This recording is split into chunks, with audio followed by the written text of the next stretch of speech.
Et bonjour à tous et à toutes, on se retrouve pour une nouvelle vidéo sur l'analyse d'un personnage très apprécié de la communauté Blue Lock, le génie Nagi Seishiro. Juste pour ce qui est du chapitre 217, je sais pas ce qui s'est passé au Japon, mais il n'est pas encore sorti. Donc dès que je l'ai, je vous sors la vidéo au plus vite. Cette vidéo contient certains spoils, donc je t'invite à être à jour sur le manga, au moins jusqu'au chapitre 204. Et juste avant que la vidéo commence, je t'invite à lâcher un like et à t'abonner, c'est un moyen gratuit de me soutenir et de m'envoyer de la force. Sur ce, commençons. I came here to turn things around, to become the best in the world. Unless I beat someone stronger than me, that won't happen. Tout d'abord, qui est Nagi? C'est un personnage qui a 17 ans et il mesure 1m90. Il nous est introduit dès le début du manga avec en binôme Reo et a commencé le football depuis seulement 6 mois. D'ailleurs, j'ai fait une vidéo sur ce personnage, je t'invite à aller la voir. Donc déjà, en partant de là, on sait que c'est un monstre et qu'il est très fort, puisqu'il fait partie des 300 joueurs sélectionnés pour le projet Blue Lock, juste avec quelques mois de pratique. Dès le début du manga, il nous est présenté comme un joueur extrêmement talentueux, mais très flemmard. On dirait qu'il n'avait pas trop envie de jouer. C'est lorsqu'il connaîtra la défaite pour la première fois contre Izagi qu'il se réveillera et prendra goût au football en ne voulant plus jamais connaître cette frustration qui est la défaite. Son talent est vraiment son contrôle de balle qui est incroyable, voire presque inhumain tout au long du manga, ce sera son arme.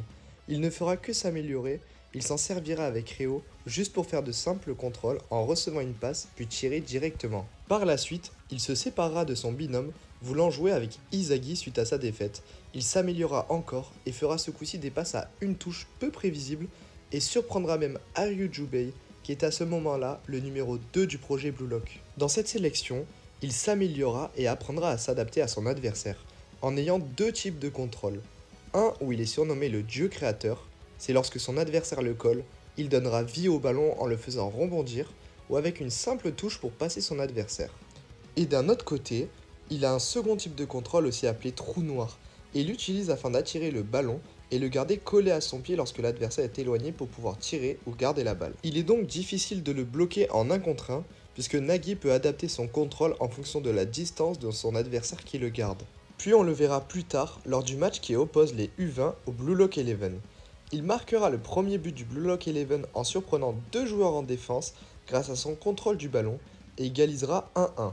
Il ne marquera pas d'autres buts pendant ce match, mais ce sera celui qui remettra le Blue Lock dans le match. Et enfin, actuellement, on le retrouve à l'arc de la Neo Egoist League, où il passe encore à un niveau supérieur en jouant au Moonshine City d'Angleterre, aux côtés de Chris Prince, le deuxième meilleur joueur du monde après Noel Noah. Son coach aura su dès le début comprendre les spécialités de chaque joueur, uniquement en analysant leurs muscles, et a ainsi pu prévoir des entraînements personnalisés.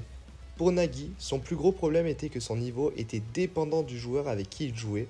En étant buteur, il ne créait pas d'action. Donc avec Reo, il était forcément un bon joueur, car c'est un excellent milieu de terrain. Mais par contre, cela devient plus problématique lorsqu'il va se retrouver avec un milieu qui est médiocre ou qui connaît moins bien son style de jeu. Ainsi, pendant le match contre le Bastard München, on l'aura vu en constante évolution jusqu'à ce que Izagi le dépasse totalement en obtenant la Mita-Vision. Nagi à ce moment se voit encore perdre contre lui et demandera à Reo de faire alliance pour pouvoir le battre. Et ils marqueront à deux l'un des meilleurs buts du manga avec le 5-step revolver fake qui aura même réussi à feinter Izagi et Kaiser, mais perdront quand même ce match. Suite à ce dernier, Nagi recevra une offre du Moonshine City à 88 millions de yens, le plaçant second au classement des primes des joueurs du projet Blue Lock. Par contre, Jinpachi Ego dira que son but était unique et qu'il n'est pas reproductible, donc cela pose un problème pour la suite professionnelle. Pour ce qui est de mon avis, Nagi Seishiro est un personnage que j'apprécie beaucoup. On l'a vu évoluer tout au long du manga. C'est un personnage qui n'a pas évolué que footballistiquement, mais aussi mentalement en connaissant le goût de la défaite pour la première fois par exemple, et physiquement comme on l'a vu avec Chris Prince lors de la Neo Egoist League. Selon moi, il finira 5ème au classement de la Neo Egoist League derrière Izagi, Rin, Shido et Baro, et on le reverra pour la Coupe du Monde avec son duo Reo. Ce sont deux joueurs qui méritent leur place pour un tel événement, mais aussi ce sont les seuls personnages ayant un spin-off à leur nom, donc on comprend qu'ils sont vraiment importants pour l'auteur. Il ne les virerait pas s'il ne comptait pas les développer encore un peu plus. Je pense aussi qu'on va avoir encore le droit à une séparation du binôme, car Reo a reçu une offre d'un club différent, ce qui pourrait être intéressant pour ces deux joueurs évoluant chacun de leur côté individuellement, pour revenir plus fort lors de l'arc de la Coupe du Monde. Cependant, je pense que le classement final peut être aussi différent en nous insérant un plot twist surprise. Effectivement, on a vu après ce match que Nagi vise maintenant une offre de 300 millions de yens dans le but de ne plus travailler de sa vie et de pouvoir jouer aux jeux vidéo. Mais un joueur peut rejoindre le classement à la toute fin et il s'agit de Nishioka Hajime qui est dans l'équipe du Manchester City.